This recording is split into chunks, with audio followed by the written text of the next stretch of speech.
We are switching gears now to a more intimate topic. This next conversation will fall in that PG-13 category in case you want to push pause or send those little ears out of the room. We know sexual intimacy in a marriage is vital to a healthy, strong relationship, but sometimes getting on the same page with your spouse, that can be a real challenge. My next guest says there's a reason you might not be feeling in the mood, and it comes down to one fact: men and women are wired differently. It's a topic that pops up in counseling and in therapy. Today, we bring it appropriately and sensitively to our television conversation. Certified sex therapist Laura Brotherson joins me. Great to see you. Hello. You always are so sensitive and appropriate. And this is a common one, though, you say, that comes into your therapy, into your counseling, the idea that we just aren't the same when it comes to those feelings or those intimacy goals. You betcha. I mean, we're so different, and what we're going to talk about today is so huge, because if people get this, then they can, instead of feeling like their wife is broken or she's broken, she feels broken, they can now know how they're wired and make it work so much better. If you don't understand this concept, this idea of wiring, and at the core of it, the female desire, what can it do to a relationship, Laura? What can it do to a marriage? Well, it's just major disconnection. And like we've talked about before, most men, primary way of feeling loved is through intimate means. And so if she kind of never feels like she wants to, then they never get what I call the good kind of sex, the I want you sex. And it's just constant battle. We're going to break this down as simply as we can here in our conversation for this purpose, but I know you go into great detail in your book, so we'll refer people there as well. You like to use the analogy of a rocket. Yes, because, I mean, the whole concept here, this is probably the most common concept that I share with clients, but it's rocket fuel for female desire, because there's some context and then there's some steps. Couples, most people do not realize that women are 4 steps away from desire at all times. And if you don't know that, then, like I said, you're just thinking, what's wrong with her? So it's a process. There's a buildup before even that desire. Yes. Men have testosterone. Women do not. We have to have a warm-up process. Okay, let's start at the bottom with the context. Why is that important? Huge. So I call this step 0, because it's a very important step, but it's not really a step, because female desire is more relational, more contextual, more responsive. Men's is more spontaneous. So we need 3 things in order to fuel our female desire. And you can think of the word ACE, A-C-E, agency, connection, and an embrace sexuality.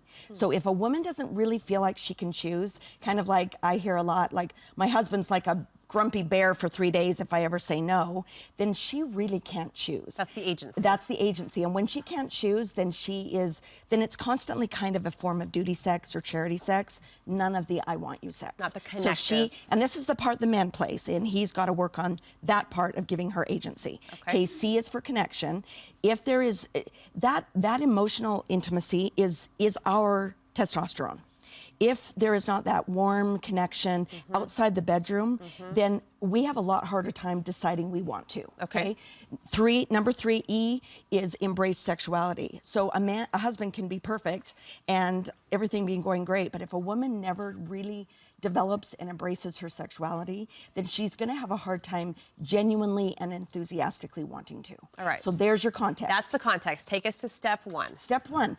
Step 1 for women is we make a decision. We flip that switch that you hear about, that little light switch that says, okay, I'll say yes to sex, even though I don't technically actually have the feeling of wanting to yet. Okay, I think that's huge. The yes comes first. Yes.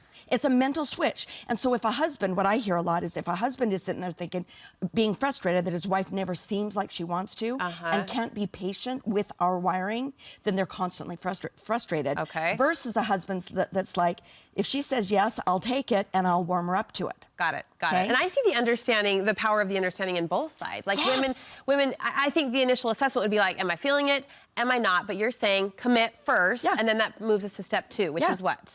And step 2 then is, so with step 1 being the decision, step 2 is now we need a little bit of emotional connection in the bedroom for this lovemaking experience. Okay. So we needed that connection outside the bedroom to say yes to sex, but now we actually need to kind of feel like like you're not a stranger because I haven't seen you for all day long. You have to reconnect a little so that and that usually is some form of communication.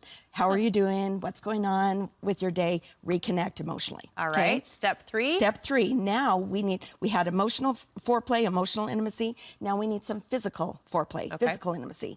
As a woman gets a little bit up the arousal scale, a little bit of caressing, kissing, touching, whatever, then she arrives at the feeling of wanting to. But without some arousal, we don't ever get there. And there are a ton of couples that kind of rush past or skip the foreplay stage. A ton of them. I will often give homework to husbands and say, you can't touch any of the good stuff for 20 minutes. Laura. Okay. And so they've got to really work at that to bring us up to some degree. Yeah. All right. Fourth and final step. Fourth and final step. Now we arrive at desire. Take off. Now we want.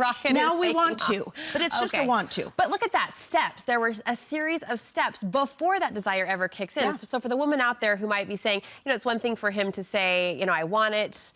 And it's another thing for her to say, why don't I want it? Right. There's a process on both sides that needs to be accepted and respected. And that embrace sexuality is a big part, so that she has that inner of her own need, not just to take care of him. You've worked with thousands of couples over the years, and you wrote the book for couples that aren't able to land in your office. How can we get our hands on that? Yeah, so StrengtheningMarriage.com is a good way to go. And we've got our workshop coming up, the May 9th, Saturday, May 9th. This is a first of a kind, a women's sexual wholeness workshop. And there's just nowhere for women to develop and learn this stuff. And so this is a great opportunity as well. And they can find all that at StrengtheningMarriage.com too. You're a leading voice, and we approach these topics sensitively. We appreciate you meeting us there. Hope so. But it is such an important part of healthy relationships, which is why we talk about it. So thank you so much. Yes.